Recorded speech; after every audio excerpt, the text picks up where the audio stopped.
The rain pounded the roof like it was trying to break through. Each drop a reminder of how trapped I felt in that moment. I was 20, soaked to the bone, standing on Ethan's porch in the middle of a Tennessee storm, my heart racing for reasons I couldn't yet name. By the time he opened the door, his hazel eyes wide with surprise, I knew this night would unravel me. I'd known Ethan since we were kids, tearing through the backwoods on our bikes, chasing dreams too big for our small town. He was the guy everyone loved, captain of the baseball team, charming without trying, the kind of straight guy who never had to question his place in the world. Me. I was Jamie, the quiet one, always sketching in notebooks, hiding my truth behind a shy smile. Being gay in a town like ours wasn't just hard, it was a secret you buried deep, especially when your best friend was someone like Ethan. "Man, you look like a drowned rat," Ethan said, grinning as he tossed me a towel. His house was warm, the kind of cozy that smelled like cedar and old books. His parents were out of town, and he'd offered me a place to crash after my mom and I had another screaming match about my future. She didn't know I was gay, but she sensed I was different, and that was enough to drive a wedge between us. "Thanks for letting me stay," I mumbled, drying my hair. The towel smelled like him clean, like pine and laundry detergent. I tried not to notice. "No problem, dude. Mi casa es tu casa." He flashed that grin again, and my stomach twisted. I'd spent years convincing myself my feelings for him were just a phase, a stupid crush I'd outgrow. But standing there, watching him move through his house like he owned every inch of the world, I wasn't so sure. We ended up in his room, sprawled on the floor with a couple of beers he'd swiped from his dad's stash. The storm outside raged on, thunder shaking the windows.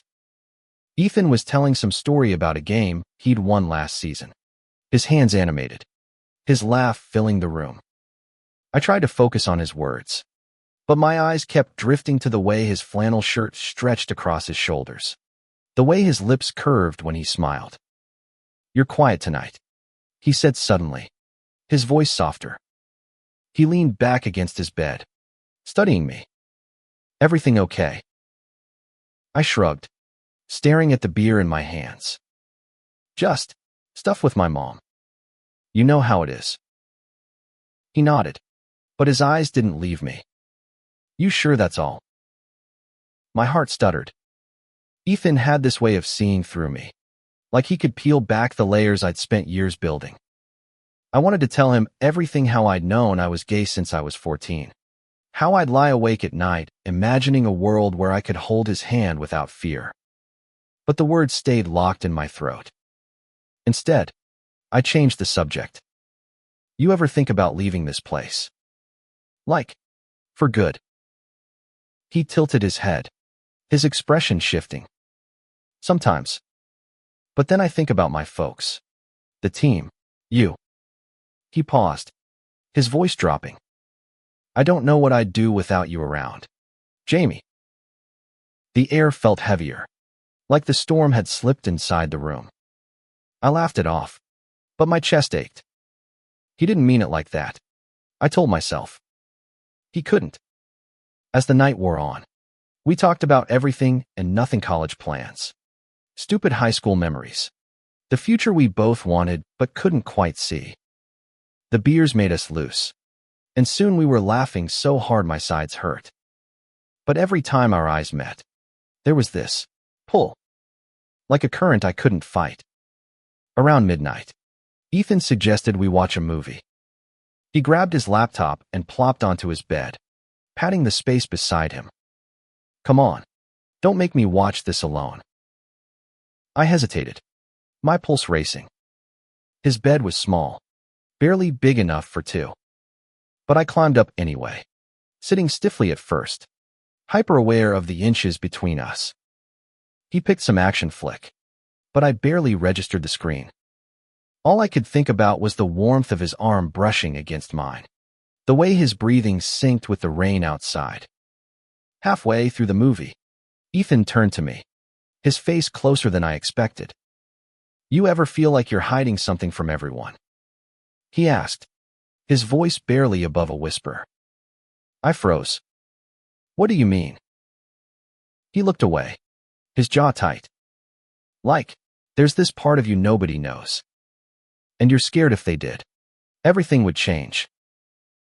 My breath caught. Was he talking about me? About himself? The room felt too small, the air too thick. I wanted to ask, to push, but fear held me back. Instead, I just nodded. Yeah, I know what you mean. He didn't say anything else, but he didn't move away either. We sat there, the movie forgotten, the silence between us louder than the storm. And then, out of nowhere, Ethan reached over and put his hand on mine. It was brief, just a second, but it burned through me like fire. His fingers were warm, calloused from years of gripping a bat. He pulled back quickly, like he'd shocked himself, and muttered something about needing another beer. But I saw the flush on his cheeks, the way his eyes avoided mine. I lay awake that night on the floor beside his bed, listening to his steady breathing above me. My hand still tingled where he'd touched it. I didn't know what it meant, but one thing was clear, something had shifted between us, and there was no going back. The morning after the storm, sunlight spilled through Ethan's window, painting his room in soft golds. I woke up on the floor, my neck stiff, my mind replaying that fleeting touch of his hand. It felt like a dream, but the ache in my chest was real. Ethan was already up, rummaging through his dresser. Yo, Jamie, you want breakfast? I make a mean pancake. His voice was light, like nothing had happened, but there was a tightness in his smile I hadn't seen before. Sure, I said, forcing a grin. I wanted to ask about last night, to demand what it meant, but the words felt too heavy.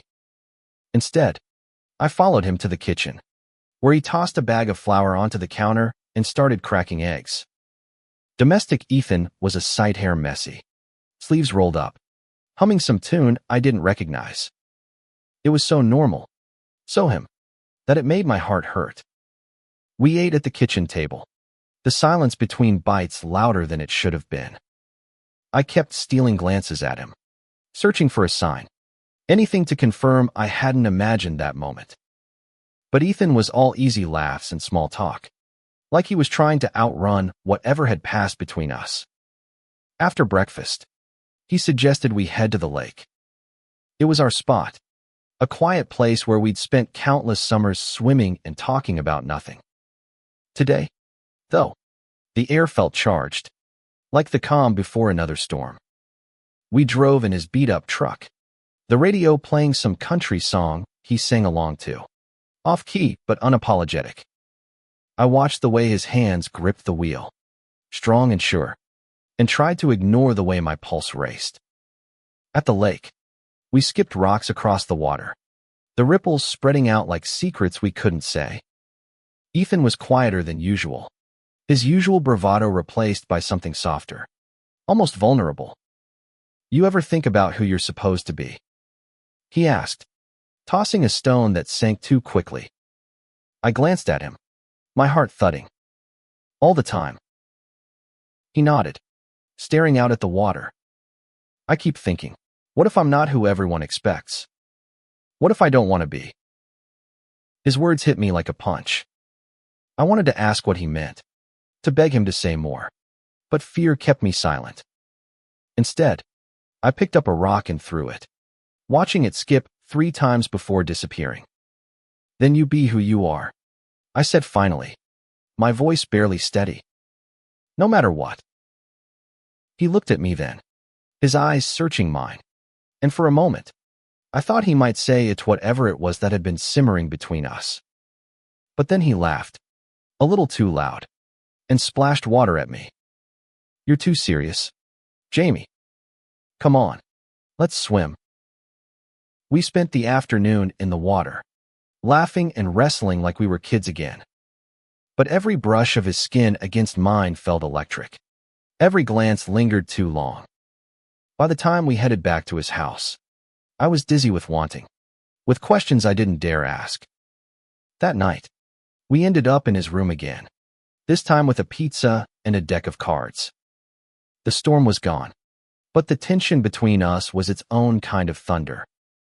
We played poker, betting with bottle caps, and Ethan kept catching my eye, his smile softer than usual. "You're terrible at bluffing," he teased, tossing a cap at me. "Maybe I don't want to bluff," I shot back, bolder than I meant to. His grin faltered, and for a second, the room felt too small again. As the night deepened, we abandoned the cards and just talked, sprawled across his bed. He told me about his dad, how the pressure to follow in his footsteps, college, baseball, a normal life was suffocating him. I told him about my mom, how her expectations felt like chains. Somewhere in the conversation, our hands ended up close again, fingers brushing on the blanket. This time, he didn't pull away. "Jamie," he said, his voice low, "you ever feel like you're running out of time to figure shit out?" I swallowed hard, my heart pounding. "Every day?" He turned to face me, his eyes dark and serious. What if I did something stupid? Would you hate me?" I shook my head, barely breathing. "Never." He leaned closer, his breath warm against my cheek. And then, before I could process it, he kissed me. It was soft, tentative, like he was testing the waters. My mind went blank, my heart exploding with a mix of joy and terror. I kissed him back, my hands finding his face, pulling him closer. For a moment, the world was just us. The taste of him, the warmth of his lips, the way his hands gripped my shirt like he was afraid I'd disappear. But then he pulled back, his eyes wide with panic. "I'm sorry," he stammered, scrambling off the bed. "I don't know why I did that." "Ethan, wait," I reached for him, but he was already halfway to the door, his face a storm of confusion and fear. I need to think," he said, and then he was gone, leaving me alone on his bed, my lips still tingling, my heart in pieces. The silence in Ethan's room was deafening after he left. I sat there, staring at the door, my lips still burning from his kiss, my mind a whirlwind of hope and dread. Had I just ruined everything? Or had he? I didn't sleep that night. I lay on the floor, replaying every second of that kiss, every word he'd said, the way his hands had trembled, the way his voice cracked when he apologized. Ethan, my best friend, the guy I'd loved in secret for years, had kissed me. And then he'd run. By morning, I couldn't stay still. I packed my bag, scribbling a note that just said, "I'm sorry. Call me." I left it on his bed and slipped out before he woke up. The walk back to my house felt like a funeral march, each step heavy with the weight of what might have been. For days, Ethan didn't call. I didn't either. I couldn't face the rejection, the possibility that he'd laugh it off, or, worse, pretend it never happened. I threw myself into my sketches, filling pages with his face, his sharp jawline, his hesitant smile. Every stroke felt like a confession I could never say out loud. School was torture. Ethan was there, but he avoided me, sticking close to his teammates, his laugh louder than it needed to be. I caught him looking at me once, his eyes raw with something I couldn't name, but he turned away before I could say anything. The distance between us grew, a chasm I didn't know how to cross. A week later, I couldn't take it anymore. I showed up at his house, my heart in my throat. His mom answered, her smile kind but tired.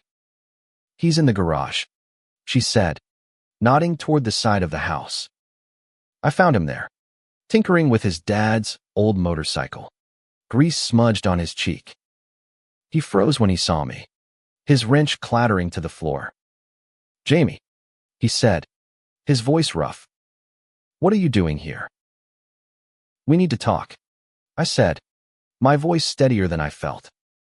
You can't just kiss me and then disappear. He flinched, looking away. I don't know what that was. Okay. I was drunk, confused. Bullshit. I cut him off, stepping closer. You weren't drunk. You meant it. Ethan. I felt it. He ran a hand through his hair, his eyes wild. You don't get it. Jamie. I'm not like you. The words stung, but I didn't back down. Then why did you kiss me? Why do you keep looking at me like that? He didn't answer, just stared at the floor, his shoulders tense. The garage smelled of oil and metal, but all I could feel was the heat of his gaze when he finally looked up. I don't know what I'm doing, he whispered. I'm scared. Okay. My heart softened, but I didn't let it show. You think I'm not? I've been hiding who I am my whole life. But I can't hide from you anymore. He took a step toward me, then stopped, like he was fighting himself. If anyone finds out, my dad, the team, they'll hate me. They won't, I said, though I wasn't sure. Our town wasn't exactly a haven for people like me. And if they do, screw them. You're more than their expectations. He laughed, a bitter sound. Easy for you to say. You're already the weird artist kid. I'm supposed to be the golden boy. Then be something else, I said, my voice breaking. Be you.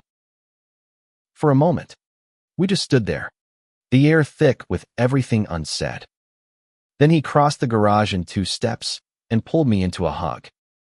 It wasn't a kiss, but it was something his arms tied around me, his breath ragged against my neck. I don't know how to do this, he murmured. You don't have to know, I said, holding him back. Just don't run again. We stayed like that until his mom called him for dinner.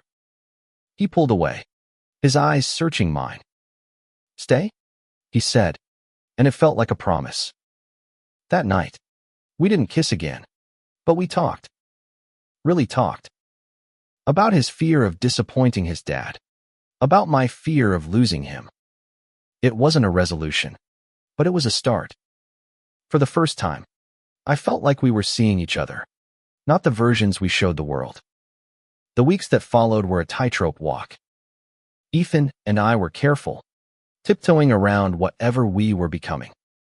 We didn't talk about the kiss again, but there were moments his hand lingering on my arm, a glance that held too long that made my heart race with possibility. School was a minefield. Ethan was still the golden boy, surrounded by his teammates, but I noticed the cracks in his armor. The way he tensed when someone made a crude joke. The way he'd find excuses to sit near me in class. I kept my distance, not wanting to push him, but every time our eyes met, I felt it. He was struggling as much as I was. One afternoon, we skipped practice and ended up at the lake again. The air was crisp, fall creeping in, and the water was too cold to swim. We sat on the dock, our legs dangling over the edge, sharing a bag of chips. You ever think about telling anyone? Ethan asked, his voice low. I looked at him, surprised. Like, coming out. He nodded, his eyes fixed on the water. Yeah. I mean, not me. Or, I don't know. Just what it would be like. I took a deep breath, the weight of his words settling over me. I think about it all the time. But then I think about my mom, or the guys at school, and I just can't. He was quiet for a long time, then reached for my hand, his fingers intertwining with mine. It was the first time he'd done that sober, in daylight, and it felt like a small revolution. I don't want to be scared anymore, he said, his voice barely audible. Then don't be, I said, squeezing his hand. We'll figure it out together. That moment felt like a turning point, but the world had other plans. The next day at school, Ethan's teammate, Jake, cornered me in the hallway. What's up with you and Ethan? He asked, his tone sharp. You're always together lately. I froze, my heart pounding. We're just friends, I said, but my voice wavered. Jake smirked, leaning closer. Better watch it. Weirdo. People are starting to talk. I didn't tell Ethan about it, but I could tell he sensed something was off. He was quieter, his smiles forced. That night, he texted me to meet him at the park. When I got there, he was sitting on a swing, his face shadowed under the streetlight. Jake said something to me today, he said without looking up. About us. My stomach dropped. What did you say? I told him to shut up. He looked at me then, his eyes fierce. But it freaked me out. Jamie. If people find out. They won't, I said, but the words felt hollow. We're careful. He shook his head. Maybe we shouldn't be, whatever this is. The words cut deeper than I expected. You want to stop? No, he said quickly, standing up. I don't know how to do this without screwing everything up. I stepped closer, my voice steady despite the ache in my chest. You're not screwing anything up. You're just, you. He looked at me, his eyes softening, and then he kissed me again. This time, it wasn't tentative. It was desperate, hungry, like he was trying to say everything he couldn't with words. I kissed him back, my hands in his hair, the world fading away until it was just us and the quiet of the park. When we pulled apart, he rested his forehead against mine. I'm not ready to tell anyone, he whispered. But I don't want to lose this. You won't, I promised, though I wasn't sure I believed it. We went back to his house, and for the first time, I stayed in his bed, not on the floor. We didn't do anything but hold each other, his arms wrapped around me like a lifeline. It was enough. For now. Rumors spread like wildfire in our town, and by the end of the month, they were burning us alive. Whispers followed us at school, sideways glances, hushed conversations that stopped when we walked by. Ethan's teammates were the worst, their jokes sharper, their eyes colder. I could see the toll it took on him, the way he hunched his shoulders, like he was carrying the weight of their judgment. One night, after a game, Ethan showed up at my house, his face pale. My dad heard something, he said, his voice shaking. He asked me if I was, you know. My heart sank. What did you say? I lied, he said, his eyes avoiding mine. Told him it was just talk. But he looked at me like he didn't believe me. I reached for his hand, but he pulled away. Jamie, I can't do this. Not now. Not here. The words hit like a slap. So what? You're just gonna pretend nothing's happening. I don't know. He snapped, his voice breaking. I just need time. Okay. I wanted to fight, to beg him to stay, but the fear in his eyes stopped me. Okay, I said softly. Take your time. He left, and the silence he left behind was suffocating. For days, we barely spoke. I threw myself into my art, sketching until my hands ached, trying to pour my feelings into something that wouldn't break. But every stroke was him, his eyes, his smile, the way he'd looked at me that night in the park. A week later, I found a note in my locker. Just 2 words in Ethan's messy handwriting. I'm sorry. I didn't know what it meant, but it gave me hope. I texted him, asking to meet, and he agreed to the lake. When I got there, he was already waiting, sitting on the dock with his knees pulled up. He looked smaller, somehow, like the weight of everything had shrunk him. I talked to my dad, he said as I sat beside him. Told him the truth. My breath caught. What? Not everything, he clarified, his voice low. Just that I'm figuring things out. That I might not be who he thinks I am. What did he say? Ethan laughed. A hollow sound. He said I'm confused. That I need to focus on baseball. On my future. Like it's that simple. I reached for his hand. And this time, he let me hold it. You're not confused, I said. You're just you. He looked at me, his eyes wet. I don't know who that is yet. Then we'll figure it out, I said, my voice fierce. Together. He leaned into me, his head on my shoulder. And for a while, we just sat there, the water lapping at the dock, the world quiet around us. It wasn't perfect, but it was real. Winter came, and with it, a fragile kind of peace. Ethan and I found ways to steal moments together, late-night drives, quiet walks by the lake, his hand brushing mine when no one was looking. We didn't put a name to what we were, but it felt like love, even if neither of us was brave enough to say it. At school, the rumors didn't stop, but Ethan handled them better.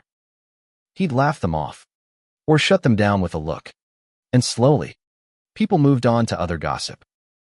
But his dad was another story. Every time Ethan came back from a talk with him, he was quieter, his eyes distant. I hated how much it hurt him, but I didn't know how to fix it. One night, we were in his room, lying on his bed, the radio playing softly. He turned to me, his eyes serious. I want to tell someone, he said. Not my dad. Not yet. But maybe my mom. I sat up, surprised. You sure? He nodded. She's always been cooler about stuff. I think she'd get it. I smiled, my heart swelling. Then do it. I'll be here. The next day, he did. He came to my house after, his face a mix of relief and fear. She didn't freak out, he said, sitting on my bed. She just hugged me and said she loves me no matter what. I pulled him into my arms, feeling his tension melt away. I told you, I said, kissing his forehead. You're not alone. But the high didn't last. A few days later, Jake and some of his teammates cornered Ethan after practice. I wasn't there, but Ethan told me about it later, his voice shaking. They'd called him names, pushed him around, told him he was a disgrace to the team. He didn't fight back, just walked away, but I could see the bruise on his arm, the hurt in his eyes. I can't keep doing this, he said, his voice breaking. I can't keep pretending I'm okay. Then don't, I said, my own voice trembling. We'll leave. Go somewhere new, somewhere we can be ourselves. He looked at me, his eyes searching. You do that. For me. For us. I corrected, taking his hand. I love you, Ethan. It was the first time I'd said it, and it hung in the air, heavy and true. He didn't say it back, but he kissed me, slow and deep, and that was enough. Spring brought change, whether we were ready or not. Ethan's dad found out about us, not from Ethan, but from Jake, who'd seen us at the lake one night. The confrontation was ugly. Ethan came to my house after, his eyes red, his voice hoarse. He told me to get out. He said I'm not his son anymore. I held him as he cried, my own heart breaking. You can stay here, I said. My mom's not perfect, but she'll let you. And she did. When I told her about Ethan, about us, she was quiet for a long time. Then she hugged me, tears in her eyes. I just want you to be happy, she said. It wasn't acceptance, not fully, but it was a start. Ethan moved into my room, his life packed into a single duffel bag. We made it work, sharing the small space, finding comfort in the routine of it, brushing our teeth side by side, falling asleep tangled together. But the town wasn't done with us. The rumors turned to open hostility, slurs scrawled on my locker, cold shoulders from people we'd known our whole lives. One night, we sat on my roof, looking at the stars. "I want to leave," Ethan said, his voice steady for the first time in weeks. "Go to a city, somewhere we can start over." I nodded, my heart racing with fear and hope. "New York," I said. "I've always wanted to go there." He smiled, the first real smile I'd seen in too long. "New York it is." We started planning, saving every penny we could. I sold some sketches. Ethan picked up shifts at a gas station. It wasn't much, but it was enough to dream on. We talked about apartments, about art school for me, about Ethan finding something he loved, not something his dad wanted. But leaving wasn't easy. Ethan's mom begged him to stay, to try to fix things with his dad. My mom worried about me, about what we'd face in a new place. And then there was the fear, the kind that crept in late at night, whispering that we weren't strong enough for this. But every time I looked at Ethan, I knew we were. He was my home, more than any town could ever be. The day we left was bittersweet. My mom drove us to the bus station, her eyes wet but her smile proud. Ethan's mom came too, slipping him a wad of cash and a note that said, "Be happy." His dad didn't show, but Ethan didn't look back.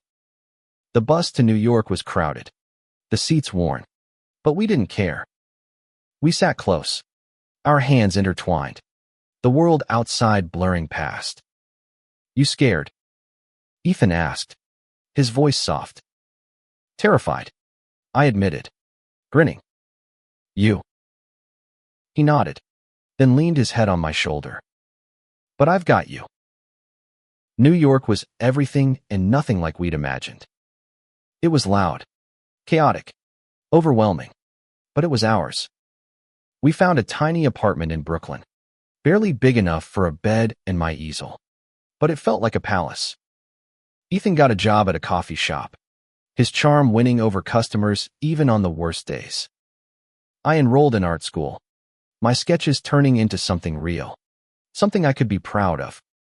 There were hard days, bills we couldn't pay, fights that left us raw, moments when the weight of what we'd left behind felt too heavy. But there were good days too, walks through Central Park, stolen kisses in crowded subways, nights when we'd lie in bed and talk about the future like it was something we could hold. One night, a year after we'd left, Ethan took me to the roof of our building. The city sparkled below, a sea of lights that felt like possibility. He pulled me close, his hands steady, his eyes clear. "I love you, Jamie," he said, the words I'd waited so long to hear. "I'm sorry it took me so long to say it." I kissed him, my heart full. "You're here now? That's all that matters." We stood there, wrapped in each other, the city humming around us. We'd lost so much family, friends, the safety of a small town. But we'd gained something too, the freedom to be ourselves, to love without fear, to build a life that was ours. That night at Ethan's house had changed everything. It wasn't just a kiss, it was the start of a journey, one that led us to each other, to a place where we could finally be whole.